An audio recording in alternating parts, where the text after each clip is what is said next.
What's up everyone and welcome to another episode where we're going to talk about a new banking Trojan called Xenomorph.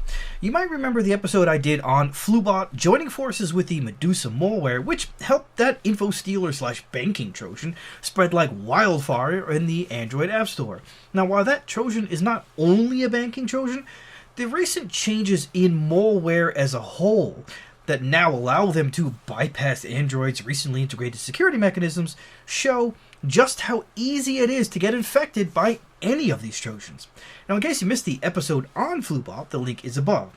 In this episode, we're going to take a look at Xenomorph and how it is spread through the official Android store targeting 56 European banks. Now, I hope you watched the full episode, but if not, you can now skip directly to my insights at the end of the episode, right from the timeline below. For the rest of you, let's go through the story together and see what we can learn to protect ourselves and others.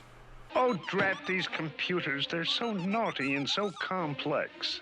I could pinch them.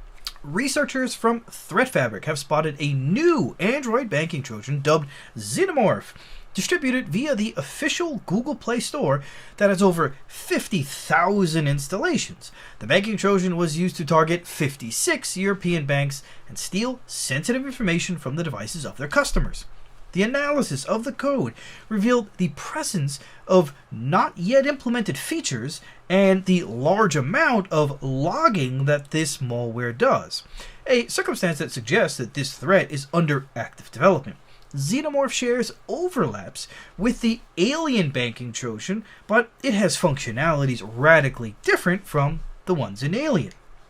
Researchers speculate that the two malware, Alien and Xenomorph, could have been developed by the same actor, or at least by someone familiar with the codebase of the Alien banking Trojan. Now, Alien was spotted by ThreatFabric back in September 2020. It implements multiple features, allowing it to steal credentials from 226 different applications. Congratulations, you're doing a great job by wanting to learn about Xenomorph.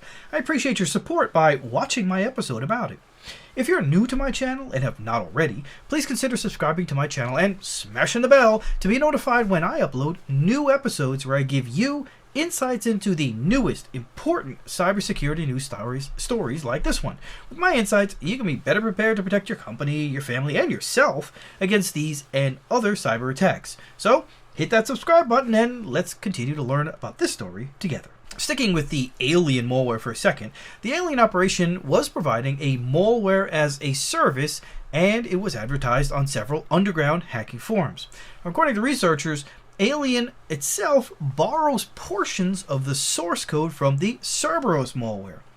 Xenomorph, on the other hand, leverages the classic overlay attack powered by accessibility services privileges as an attack vector.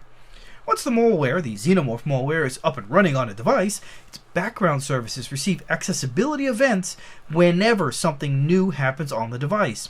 If the application opened is, say, part of the list of targets, these 56 European banks right now, then Xenomorph will trigger an overlay injection and show a WebView activity posing as the targeted package or as the targeted bank, according to the analysis published by ThreatFabric. In addition, the malware is able to abuse accessibility services to log everything that happens on the device.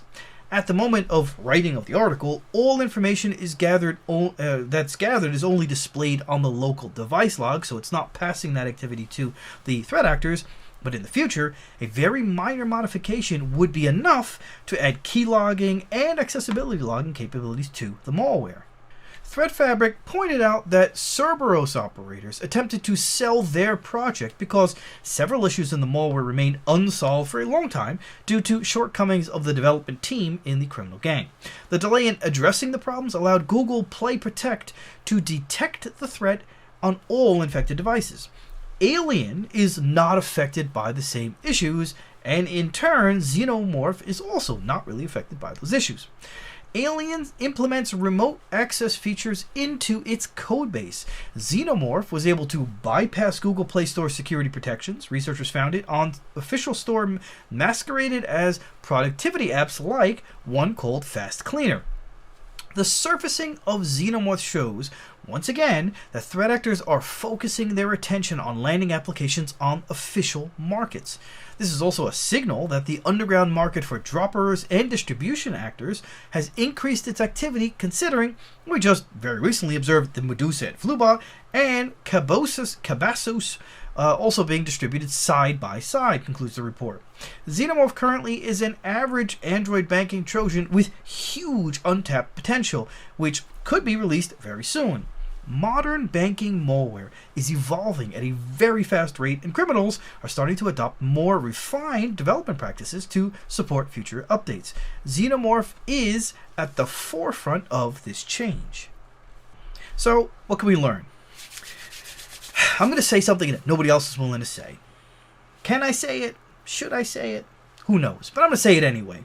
Apple and Android are losing the battle. There, I said it. Now let's face it, the sooner we're willing to accept that statement, the sooner we can work towards a real solution. Sometimes companies hold on to hope for so long that they don't realize that they're hanging off of a 50-story cliff. Pegasus and other providers of similar software have hacked Apple's so-called invincible blast door. You remember my episode on Pegasus penetrating Apple's backdoor or blast door? And then tons of hacker groups have created ways to bypass Android's super well-thought-out security measures, allowing more and more Trojans to run rampant in the official Android App Store.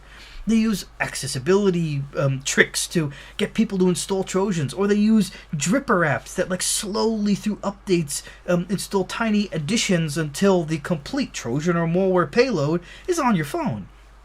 These are undisputable facts. We as users, developers, and customers of these technologies have to accept this. Okay? Good. So what can we do? Well, as users of these technologies, we have to be awake when using them, and we have to follow some simple rules like don't click on links in SMS messages, or don't do specific tasks, for example, banking or day trading on your phone. Or maybe do a little bit of research before you install that cool crypto app or that QR code app with 0 ratings just because it's free. Now, as developers, we have to straighten up our supply chain to make sure that our code cannot be hijacked. And we need to provide more detailed information about who we are so that, users can feel safe using our applications. Maybe you can find someone to audit your code and provide you a certificate that can be verified before, during, and after installation. It's just an idea.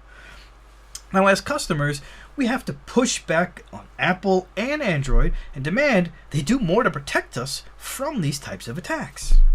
With that, I say thanks again for watching. Don't forget to share and subscribe if you haven't already, and smash the bell if you haven't already. And I'll see you on the next episode. Take care.